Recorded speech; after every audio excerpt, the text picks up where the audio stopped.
Hello friends, Mounaragam serial ఈ రోజు episode లో లక్కీ అమూల్తో ఇలా అంటుంది. సరియుకు అన్నయ్యకు నిశ్చితార్థం చేస్తారంట.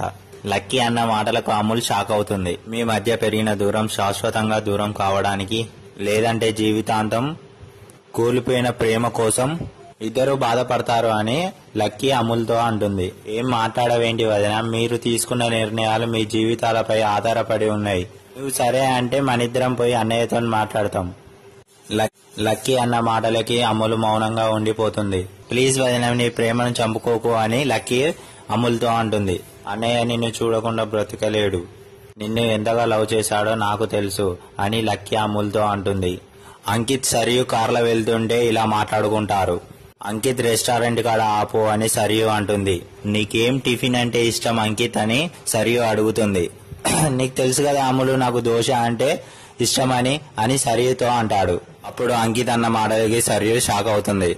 అప్పుడు అంకిత్ కూడా సడన్ గా కారే ఆపి షాక్ అవుతాడు. ఏమన్నావు అని ఇంకోసారి అను అని సరియు అంటుంది. నాకు దోశ అంటే ఇష్టం కదా అని సరియు అని అంటాడు అంకిత్.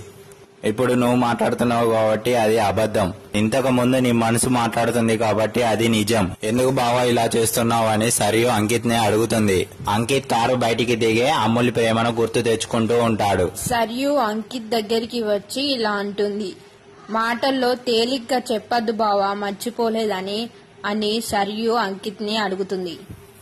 ఆ మనిషి జ్ఞాపకాలు నా కన్నీల్లో ఎప్పుడో వెళ్లిపోయాయని అంకిత్ చెప్తాడు. చూసిన నీ కళ్ళు చెప్పకపోయినా నీ తీయని మాటల్లో తెలుస్తుంది ఆ మేడం గారి పేరు అని సరియు అంకిత్ ని అడుగుతుంది. సరే బయలుదేరదామా అని అంకిత్ సరియుని అడుగుతాడు.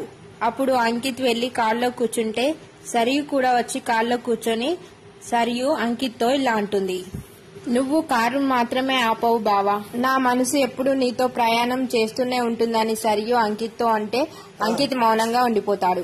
లక్కీ ఏమైంది వదిన, ఏం చెప్తలేవని అడిగితే అప్పుడే సీనయ్య వస్తాడు. అమ్ములు వెళ్లి సీనయ్యని బాధతో పట్టుకుంటుంది. అప్పుడు సీనయ్య అంటాడు కదా, ఏమైంది అమ్ములు అని అడుగుతాడు. అప్పుడు లక్కీని కూడా ఏమైంది లక్కీ అని సీనయ్య లక్కీని కూడా అడుగుతాడు. సీనయ్య అమ్ములతో అంటాడు కదా, నా చిట్టి తల్లి ఎప్పుడు బాధపడొద్దు, సంతోషంగా నవ్వుతూ ఉండాలి అని అమ్ములతో అంటాడు సీనయ్య. లక్కీ మనసులో ఇలా అనుకుంటుంది. ఇప్పుడు తెలిసింది వదిన, మా అన్నయ్య అంటే నీకెంత ప్రేమనో అని లక్కీ అనుకుంటుంది. అంకిత్ని సరియు కళ్ళు మూసి క్యాండిల్స్ కాడికి తీసుకొస్తుంది. సరియు అంటుంది కదా, మనం క్యాండిల్స్ మధ్యలో డిన్నర్ చేద్దాం బావా అని అంటుంది. అప్పుడు అంకిత్ క్యాండిల్స్ వైపు చూస్తూ ఉండిపోయి అమ్ముల్ని గుర్తు తెచ్చుకుంటూ ఉంటాడు. అప్పుడు సరియు చిట్క వేసి పిలుస్తుంది అంకిత్ని. అప్పుడు అంకిత్ అంటాడు కదా, నాకు ఆకలి వేయడం లేదు, నువ్వు తిను సరియు అని లేవబోతూ ఉంటే సరియు అంకిత్ నాపి వాళ్ళ అత్తయ్యకి ఫోన్ చేస్తుంది. నువ్వు ఇలా చేస్తే తినవు అని వాళ్ళ అత్తయ్యకి ఫోన్ చేసి చెప్తుంది. అప్పుడు అంకిత్ సరియు అన్న మాటకి తింటూ ఉంటాడు. ప్రోమో విషయానికి వస్తే లక్కీ అమ్ములు అంకిత్ వాళ్ళ ఇంటికి వస్తారు. లక్కీ వాళ్ళ అమ్మతో అంటుంది కదా, మా అత్తయ్య వాళ్ళు నాకు సీమంతం చేస్తున్నారు, మీరు రావాలి అని పిలుస్తుంది. అప్పుడు లక్కీ వాళ్ళ అమ్మ అంటుంది కదా, మేము ఆ ఇంటికి రావాలి అని అనుకోవడం లేదు అని లక్కీ వాళ్ళ అమ్మ అంటుంది. అప్పుడు లక్కీ షాక్ అవుతుంది. చూద్దాం లక్కీ ఏం చేయబోతుందో రేపటి ఎపిసోడ్లో. ఈ వీడియో నచ్చితే లైక్ చేయండి, ప్లీజ్ సబ్స్క్రైబ్ చేయడం మాత్రం మర్చిపోకండి. Thank you.